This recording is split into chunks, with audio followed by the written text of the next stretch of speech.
Maybe you're considering moving to Tucson, Arizona, or you know that you're moving because you got orders to Davis Monthan. Either way, I was just like you. I PCS'd here. I relocated in 2018. I've been here ever since. This video is going to cover the cost of living here in Tucson.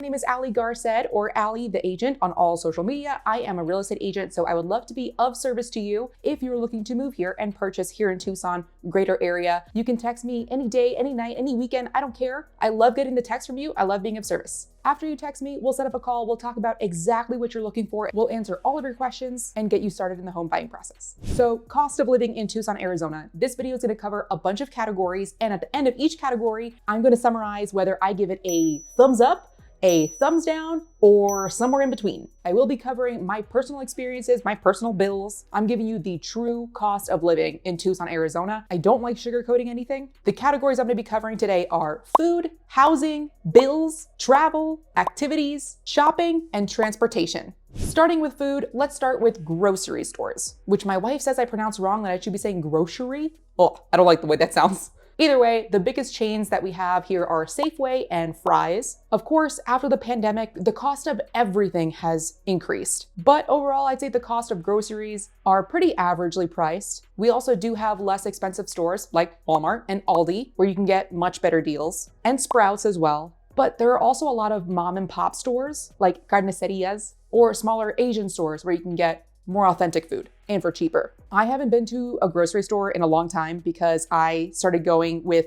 Instacart instead, which if you haven't used Instacart, I think it's a must. It's just like $100 a year plus a delivery fee every time and a little bit of a tip, but I think it's so much more worth it than driving maybe 20 minutes one way to the grocery store, spending who knows how long there, spending another 20 minutes just waiting online, and then driving another 20 minutes at least back. I think there's an opportunity cost when it comes to going to grocery stores, because that time that you are wasting in traveling and standing in line and just wasting time, you could be using to increase your business. But that's how I'm thinking right now. I know for small business owners, time is money. So I would much rather tip someone well and have them deliver the groceries to me, to my house, because I hate wasting time. If you've never used Instacart and you're looking to maybe get into it, let me know, drop it in the comments below. I'll send you the link because it is so worth it. And I'm pretty sure there's a discount at some grocery stores. I think you might have to be in person. I think it's Safeway that does military discounts on Wednesdays or maybe Sundays. One of them, I don't actually know. So overall for groceries, I think that gets a in-between thumb.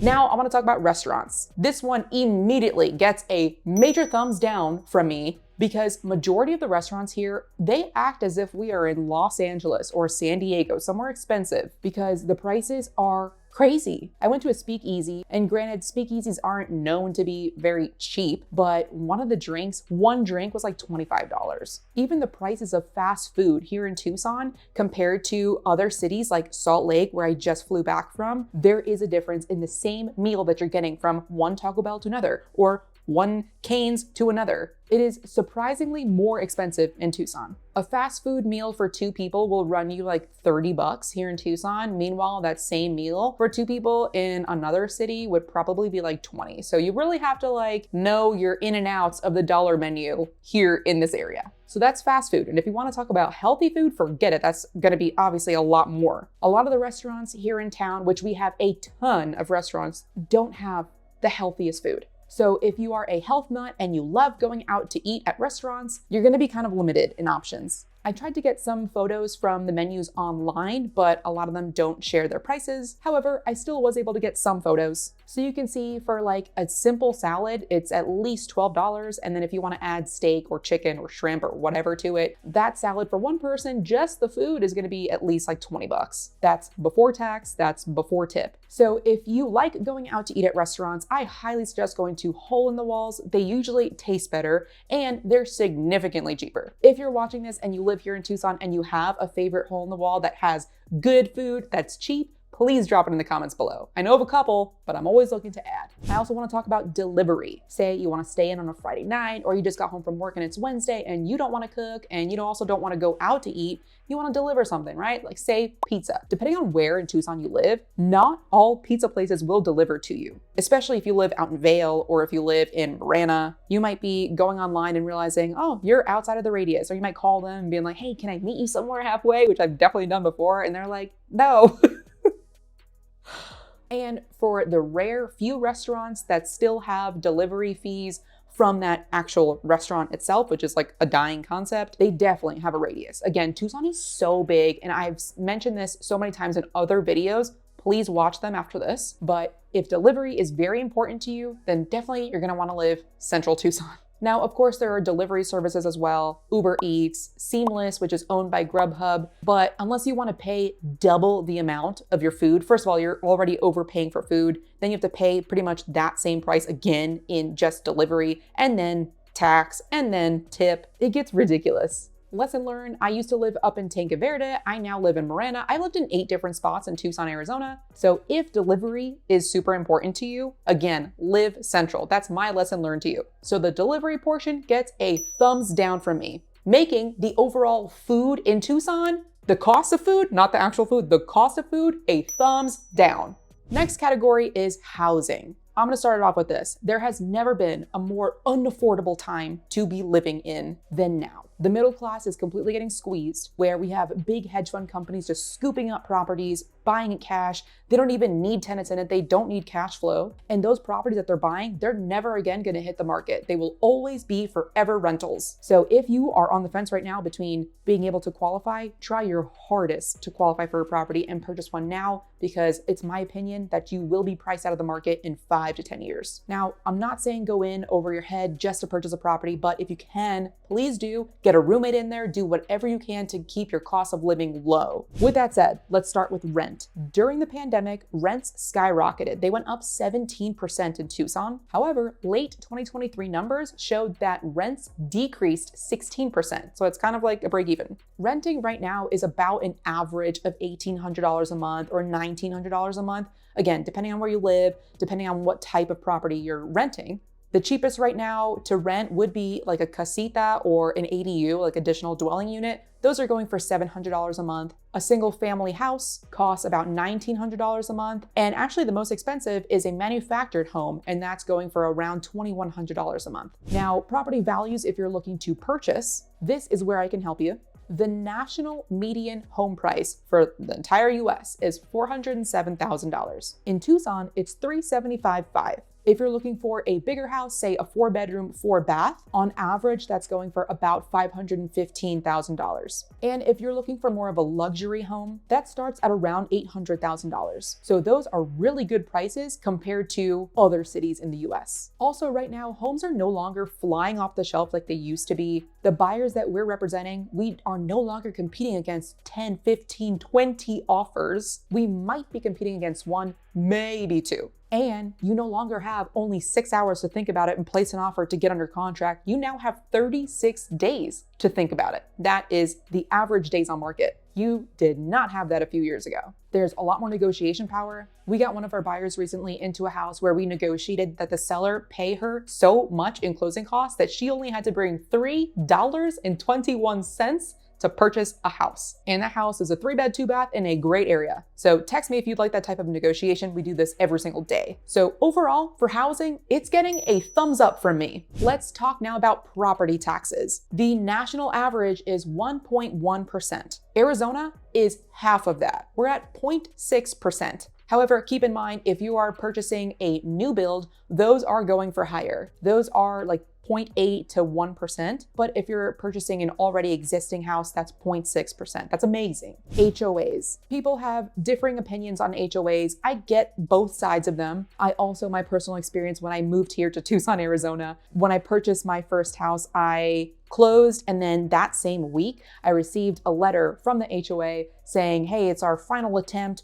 We've billed you this amount. Your garage isn't painted purple enough. So I'm like, oh my gosh. So I called them. I'm like, I'm looking at my garage right now and it seems pretty purple. I'm pretty sure my garage is actually the most purple out of the entire neighborhood. I don't see any other house that's has a brighter purple than mine. It looks very freshly painted. The HOA said this. They said, oh yeah, it must have been a mistake. We mailed that letter to every single house ending in the number 2 because we couldn't read the person who assessed it, the person who was looking for it. We couldn't read his writing. So I'm like, what? You emailed me with an envelope saying, hey, this is where you pay. This is your final notice. And you didn't even know if it was actually my house. You just threw spaghetti at the wall. After that, I was like, F that. But when it comes to cost of HOAs actually aren't that expensive here, like at all. I used to live in Colorado Springs. I was stationed at Peterson Air Force Base and the HOAs there were like $300 a month. Here, you're looking at between $25 a month to $75, and a lot of them you just pay quarterly. Do they cover anything? No, maybe a community pool. That'd be cool if you actually have a community pool, but a lot of times you don't get that. So even though HOAs get a thumbs down from me, overall the housing in Tucson, the cost of the housing, thumbs up.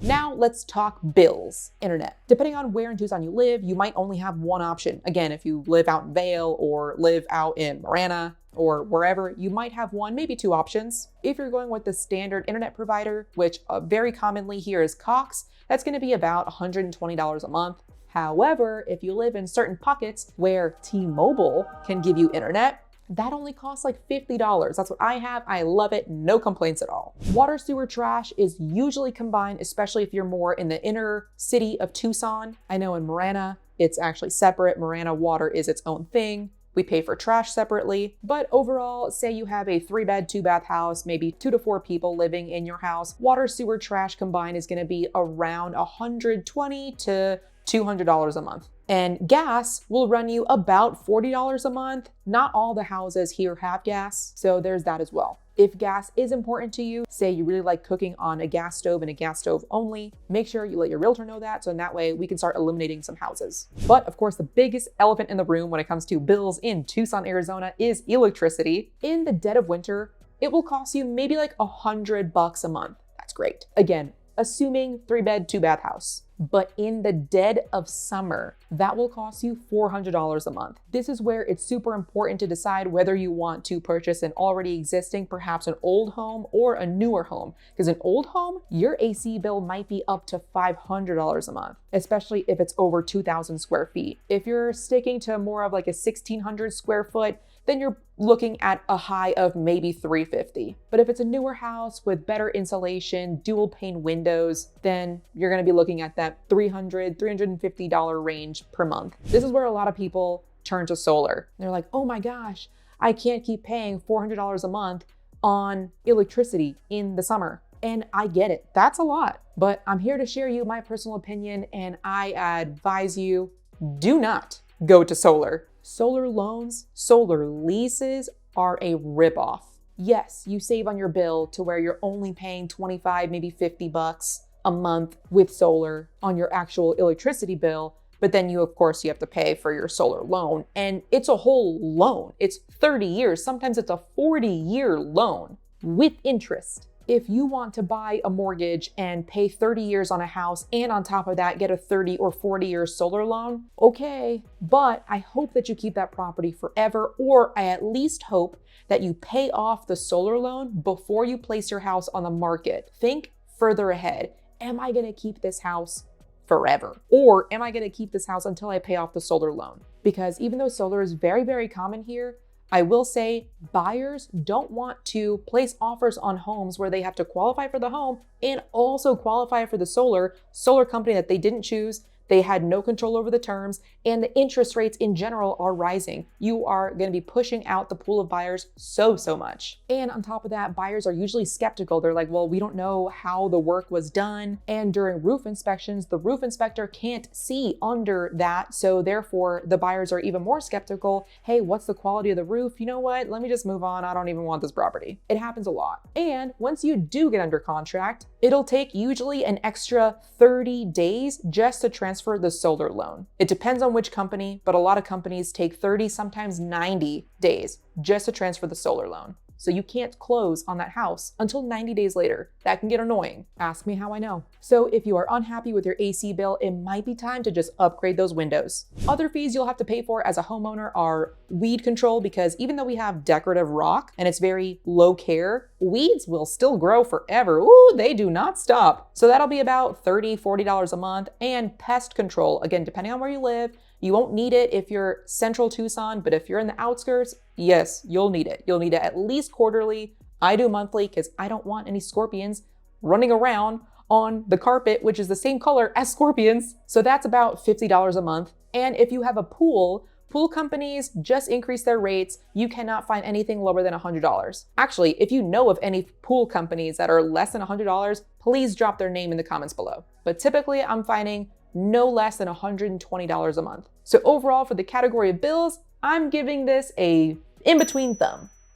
Now let's talk travel. You can get to a lot of places driving distance within Tucson. For example, Phoenix is 1 hour away. Unless you live in Vail or Sahuarita, then it's 2 hours away. In 3 to 4 hours, you can get up to Flagstaff, or you can go down to Rocky Point in Mexico. And in 5 to 6 hours, you can get to LA, San Diego, the Grand Canyon. And with that said, it'll take you 1 hour just to get from one side of Tucson to the other, and that takes up a lot of gas. The price of gas is around the same as the national average, so that's a middle of the thumb there. But just the overall daily driving from one side of Tucson to the other, you really have to be aware of where you are buying a house and make sure that it's like pretty close to work, unless you're okay with a 45-minute drive. However, if you wanted to fly, American Airlines has a hub here at Tucson International Airport. If you like flying American, this is excellent for you. So those will typically be the cheapest prices that you find, aside from Frontier and Spirit, of course. However, as you know, I'm sure everyone is feeling this, flying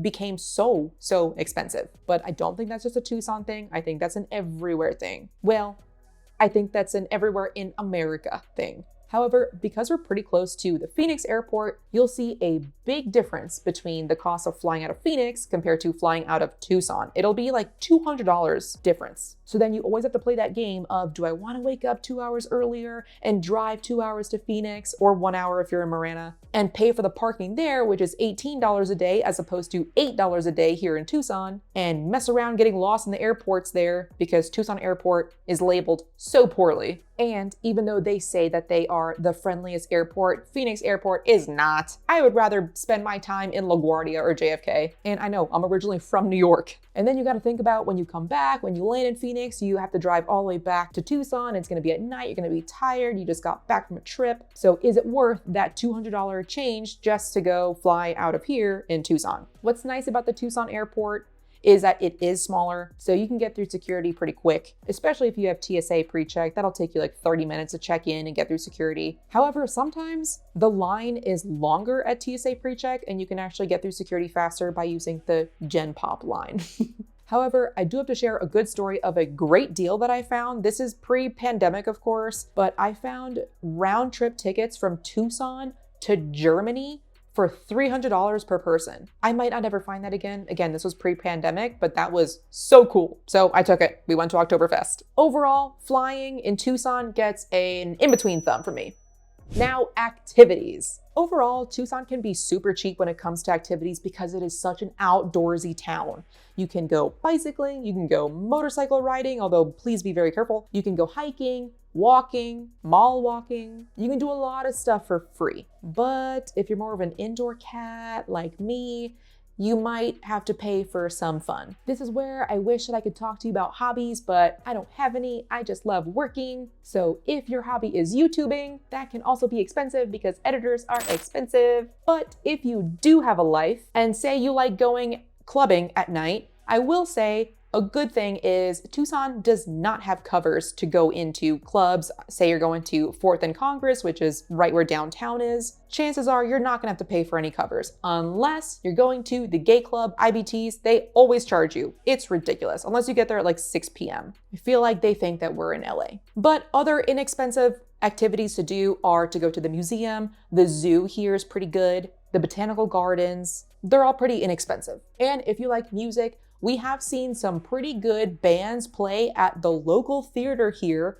the Rialto Theater in downtown Tucson, at a really good price. We paid $30 a ticket to see the main play, and the Rialto Theater is going to be pretty much the most common venue where you go see smaller type bands. And if you're going to see a bigger artist perform like Bad Bunny, he performed here 2 years ago and the tickets were less than $150. And that was at the Tucson Convention Center. And while we're talking about downtown and activities, parking is not that bad. You can easily find street parking. Well, I don't want to say easy, depends on what time again. But the good thing is if you're out there on a weekend or if you're out there at night, chances are you don't have to pay, which I think is so crazy, because I would think that it would be opposite, where on the weekends you should pay and at night you should pay. But hey, I'm not going to complain about that. But if you can't find street parking, there are garage parking lots all over downtown, and it'll be about like $2 to $3 an hour. And while we're still on the topic of parking and driving on streets downtown Tucson, I always thought, maybe this is a New York thing, but in New York,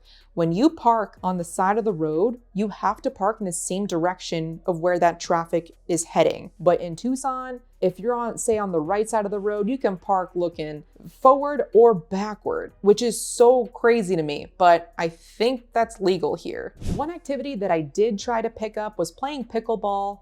Judge me all you want, but it is actually pretty hard to find a free pickleball or tennis court or racquetball court. Actually, I don't think we have any that are free. Anything of like outdoor activities, when it comes to rackets, you have to pay for. It's not a lot, it's like $5, $10 an hour, but still it kind of stinks that you can't just go outside and play tennis for fun for free. You have to pay. What you don't have to pay for are soccer fields. Another activity that people like, that people don't actually think Tucson is known for, are wineries. And yes, I'm considering this an activity. Like I mentioned in another video on my channel, Tucson has some really good wineries. They're award-winning. So that's nice that you can go down there and not have to pay Napa Valley prices. And of course, gambling is legal here. So if you like it, great. If you don't, like me, then I don't consider this expensive because I will never gamble. But we do have a couple of casinos here in town, so I'll let you be the judge of that as to whether you think that's going to be expensive or not. I will say a quick PSA.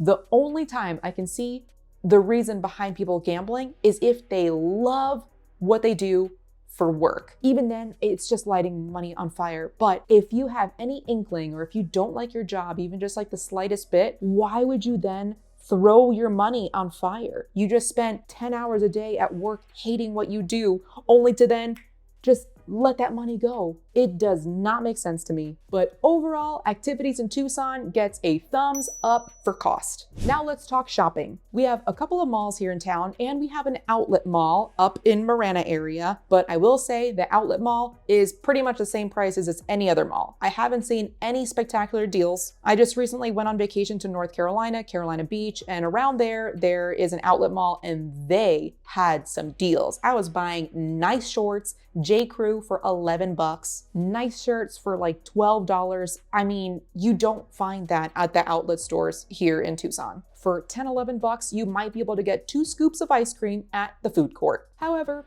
Facebook Marketplace is always a great place, I think, to purchase stuff, but especially here in Tucson. My wife loves Facebook Marketplace. She's always on it, so she finds some great deals. You just have to be on it, and you have to have a truck. Also, estate sales are very common here, so you can pick up some good stuff there too.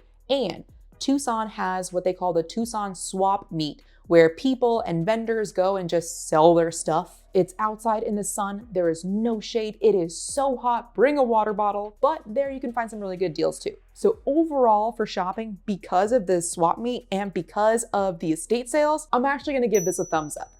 And the last category, transportation. Registering your car here is expensive. I made the mistake, do not make this mistake. I made the mistake of changing my state of residency to Arizona while I was in the military, and then I registered my car, and it was way more than it would have been had I not changed my state of residency to Arizona. I don't know why, but it's more expensive. So if you're military, don't change your state of residency, keep it wherever it is. Just register your car here. You'll save hundreds of dollars, especially if you have deployed within the last, I think, 12 months. Just talk to the DMV here, which we call the MVD, and ask for the military exemption form. I think you'll have to have your commander sign, but and then you can just save hundreds of dollars. But overall, registering your car in Arizona is way more expensive than where I immediately came from, which was California. I was stationed at DLI. I was learning Spanish in Monterey, and registering the car there was not nearly as expensive as it was here, along with car insurance. My car insurance increased coming from California to Tucson, Arizona. I was not expecting that. One thing that I learned related to car insurance is that you need all window glass coverage. You need it. We do get hail. Every single year since I've been here, we've gotten hail. So even if you have a garage at your house, your work might not. So you could easily get hail damage. And it feels like every 20 times that I drive on I-10, a small little pebble will kick up from a truck or a semi and hit my windshield and it will crack it. It's happened 4 times in the last 5 years that I've lived here. And it's happened about 5 times for my wife. It's very, very common. So if you can avoid I-10, great, but you kind of have to go on I-10 at some point because it's the only highway that we have. When I came here, I had a pretty high deductible on my car insurance. It was $1,000 because I like keeping my monthly payment low, but that's a mistake here in Tucson, at least I think. So I lowered it to the lowest possible, which I think is like $250 for a deductible. So in that way, not if, but when my windshield cracks again, it's way less expensive. Plus, car vehicle break-ins and car theft are very, very common in Tucson. So I think it's best to keep your car insurance low. But hey, I am not a car insurance agent, so don't blame me for anything related to that. But I will say it was not fun waking up one morning and seeing that every single car on the street that I lived in had their windows bashed in. That was a lot of fun. We also have some pretty poorly maintained roads, not as bad as Colorado Springs, but we do have some potholes, like kind of a lot, that Tucson does actually get around to much faster than Colorado Springs, but that can also cause a higher cost for your car. So transportation, from me, gets a thumbs down. I made a video on everything I wish that I knew before PCSing to Davis Monthan, so take a look at that in case this has helped you at all. I go into even more detail there, the traffic, what it's actually like to live in Tucson. That'll help you whether you're military or not. But if you're not military, check out my video of 7 reasons not to move to Tucson, Arizona. But the overall recap is this: food gets a thumbs down, it's expensive for Tucson. Housing gets a thumbs up.